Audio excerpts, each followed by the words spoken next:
Ang mga nakikita nyo ngayon ay ang mga pinakamura at mabentang third-party router na mabibili online. Pero kung nag-iisip kang bumili ng isa sa mga ito at balak mong ipares sa inyong home prepaid router o kaya naman ay gawing range extender or access point, alin naman sa mga ito ang bagay sa iyo? Welcome sa Network Enthusiast PH at ngayon ay idedetalye ko sa inyo ang ating experience at comparison sa mga routers na TP-Link TLWR820N, D-Link 612N300, Mercusys MW301R, at Tenda F3 N300 router. Bago tayo magsimula, ang video na ito ay hindi sponsored at ang mga sasabihin ko dito ay base sa aking experience gamit ang mga router na ito. Una sa ating pag-uusapan ay ang physical appearance nila. Ngayon, hindi man big deal sa iilan, pero kung naghahanap kayo ng talagang space saver at small footprint, ay ang Mercusys MW301R na ang panalo dito dahil na rin itong router na ito ay ang pinakamaliit sa lahat. Pagdating din sa maliit na size ay hindi pa huhuli si TP-Link. Pero mas flexible ang mga antena nito kumpara kay Mercusys. Pero kung sa dami ng antena at indicator lights, Tenda F3 ang makapagbibigay sa inyo ng ganitong feature. Kay D-Link naman, medyo minimalist lang yung kanyang design pero sa lahat, siya ang may pinakamaraming LAN ports dahil 4 ang LAN ports nito. Lahat nga pala sila ay wall mountable so kung gusto nyo silang i-deploy sa pader ay pwedeng pwede. Ang sunod naman ay kanilang features. Dito sa kategory na ito, talagang lamang si D-Link dahil 5 operation modes lang naman ang meron ito. Ang mga ito ay router mode, access point mode, client mode, repeater mode, at WISP mode. Meron din itong built-in na Yandex DNS para sa additional security kung naka-router mode ka. Pero ang pinakanagustuhan kong mode niya ay ang client mode dahil sa client mode ay parang magiging Wi-Fi adapter siya. Pero ang kaibahan niya sa Wi-Fi adapter ay hindi lang isang PC ang pwedeng makinabang kundi hanggang 4 na devices na gumagamit ng wired connection ang pwedeng magkaroon ng internet connectivity. Pagdating sa kakayahang makapag-setup through app, pwedeng i-setup through app ang TP-Link at Mercusys. Si Tenda naman ay by experience ay mas madaling i-setup through web UI. Lahat din sila ay may basic parental controls at bandwidth controls. Pagdating naman sa presyo, currently ito po ang prices ng mga router na ito sa kanilang official stores. Sa TP-Link, ang price nito ay 599 pesos. Sa Tenda F3 naman, ang price nito ay 550 pesos. Sa D-Link naman, ang price nito ay 649 pesos. And sa Mercusys, ang price nito ay 529 pesos. Lumalabas na si Mercusys ang clear winner dito na may current price na 529 pesos.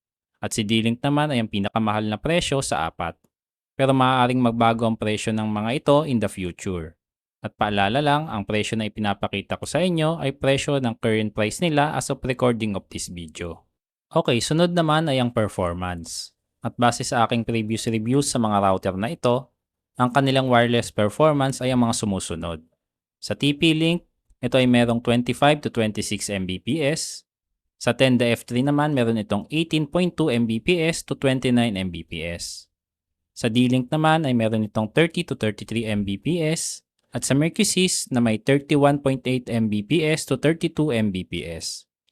Lahat po ng ating test ay ginawa natin through router mode at ang mga speed test naman ay ating ginawa within 10 feet na layo mula sa mga router na ito. Also take note na ang aking internet plan ay 100 Mbps. Although si D-Link ang panalo sa test natin, hindi naman nagkakalayo ang kanilang mga maximum speed.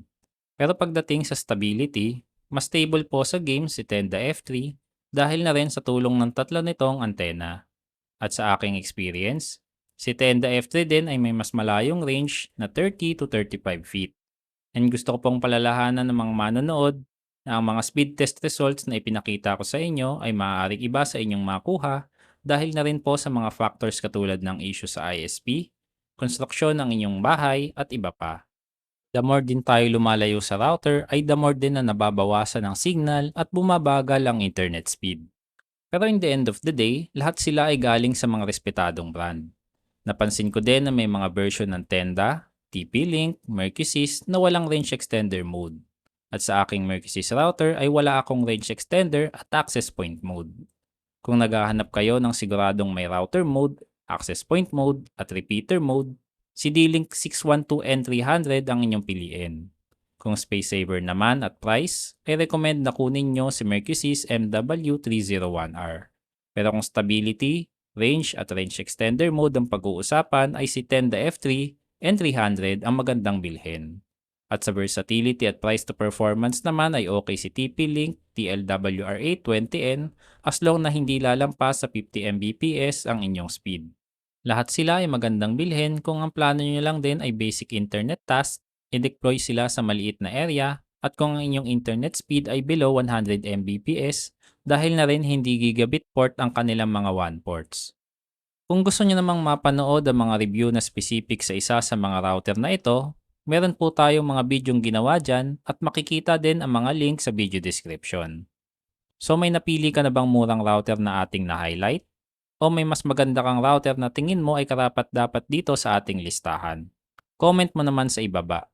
Nga pala, huwag mong kalimutang mag-like at mag-subscribe at i-click yung bell icon dahil malaking tulong yon para masuportahan ang channel natin. Salamat sa panonood.